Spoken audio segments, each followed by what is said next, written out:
Então, quando a gente pensa na palavra morte, geralmente vem logo na cabeça uma imobilidade absoluta, né? Um silêncio total. Como, assim, um equipamento que foi tirado da tomada. Exato. A biologia mostra muito esse lado passivo de um fim de linha. Pois é.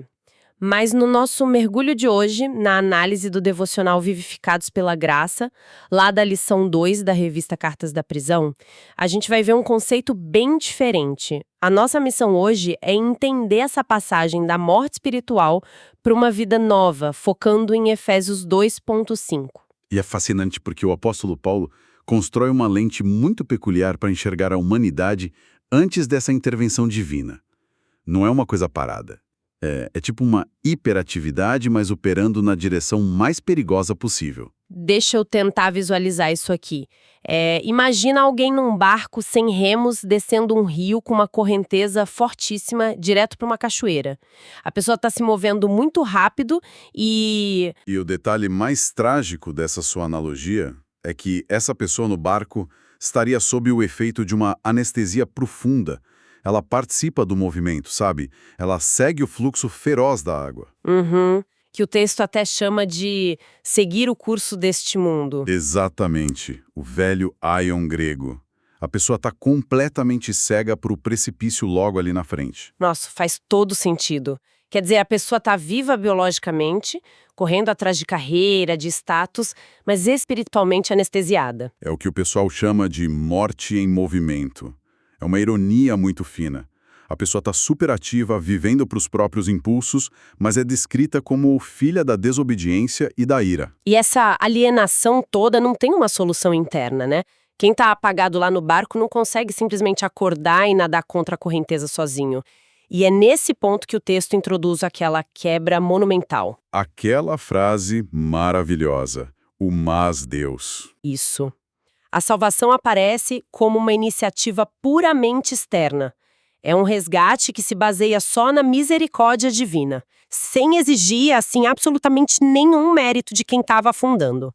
É um dom 100% imerecido, um Deus riquíssimo em misericórdia que vivifica a gente juntamente com Cristo. Confesso que isso me gera um conflito interno, porque a mente humana é muito programada para o esforço.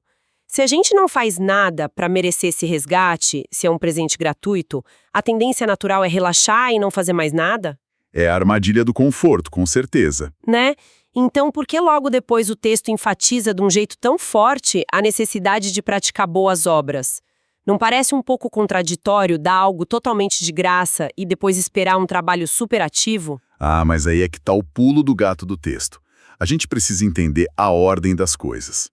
A teologia da graça não trata a boa obra como uma moeda de troca, sabe? Entendi. Não é para comprar a passagem do resgate. De jeito nenhum. Ninguém pratica o bem para pagar a conta da cachoeira ou para compensar o favor que Deus fez. A obra é, na verdade, o sintoma da cura. Caramba! Então os frutos não são o que mantém a árvore viva, mas são a prova indiscutível de que a raiz está saudável? É a analogia perfeita.